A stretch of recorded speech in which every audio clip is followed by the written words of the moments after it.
Ritual is an extremely important part about human life.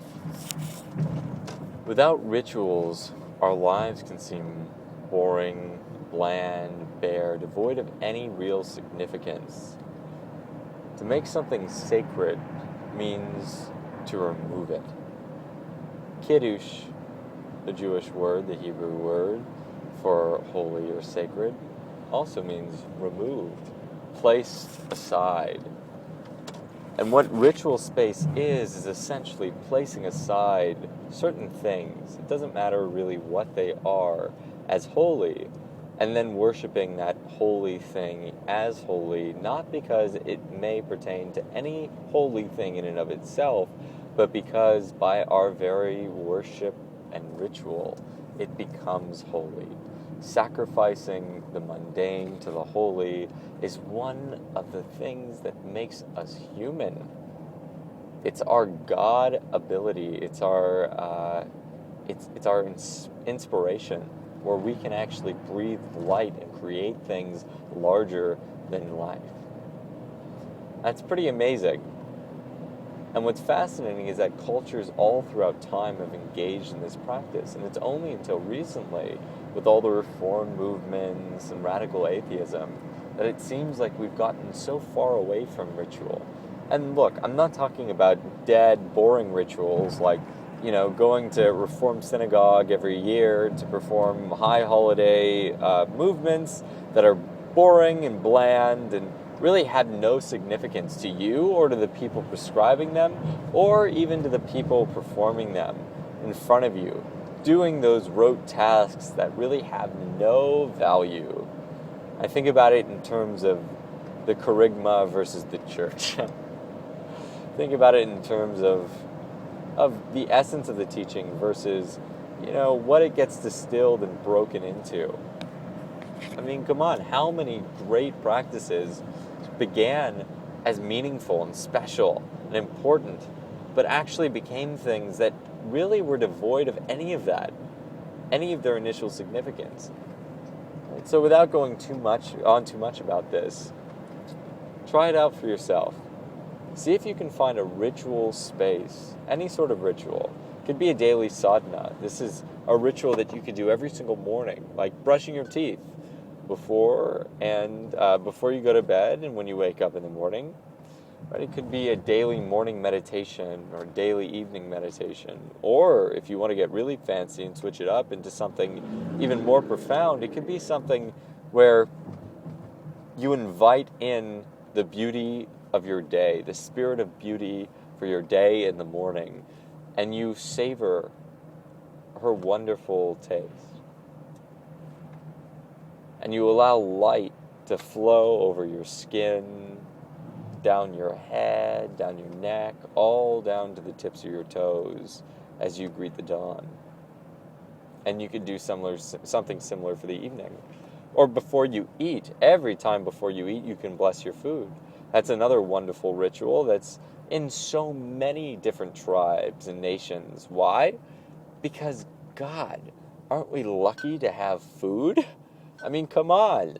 Look, we live in a time where food is so accessible. We don't even have to hunt and gather. We can just go to the grocery market and throw something in a microwave. I'm not saying that's healthy or I recommend it, but look, it's so easy. Or we can go to a store and have it pre-made for us. All we have to do is hand them a piece of plastic that they swipe in a register or a few pieces of paper. That's pretty amazing. There's not very much effort on our part in that respect. I mean, of course, we have to work in order to make the money, blah, blah, blah. But anyways, the point is that, not only do we normally we have to work and make the food, but now, we have the luxury and the convenience to not have to do it. So, the thing is, we can get so detached from, the beauty that someone is growing these vegetables. And if you're a meat eater, I mean, someone's raising that livestock, right? They're tending to it. It's alive. They're making sure that it's healthy and well in order to be fed to you. I mean, they're not all making sure that it's healthy and well, but the point is that they do have to tend to it, no matter how trivially. So building rituals around these important parts of our lives helps us remember how special they are. So I had a teacher this weekend at Sukkot at the farm who said that he was reading, I think, a quote from Rabbi Nachman. And Rabbi Nachman said, if you really want to celebrate the beauty of marriage, when you return home each day and each time, every single time, you open your door, you have your hand on the doorknob, you stop.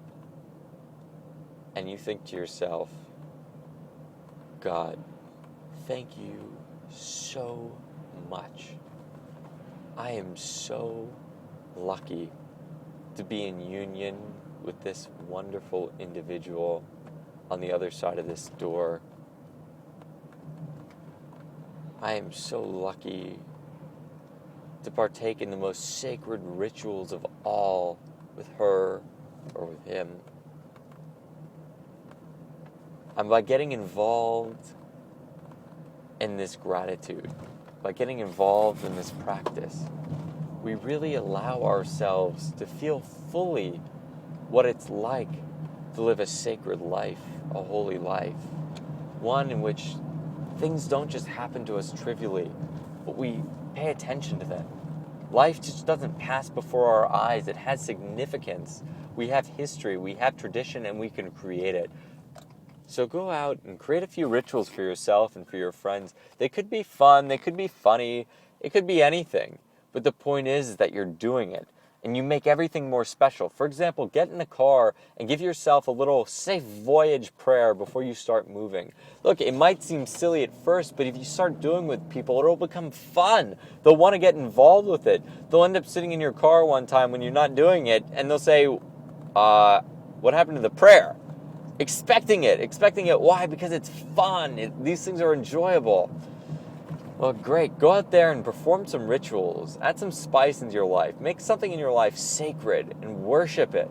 Worship it not because anyone else says that it's sacred, but because you do, and because you want something more meaningful and fulfilling in your life. Something that you can really ascribe to, that comes from your own hand of creation. Now, isn't that amazing that we can do that? We can raise the lowliest thing to the level of the sublime. So use that power. Use that power. Embrace it and love it. Shabbat Shalom, Happy Sukkot, Simcha Meha, and much love and many blessings.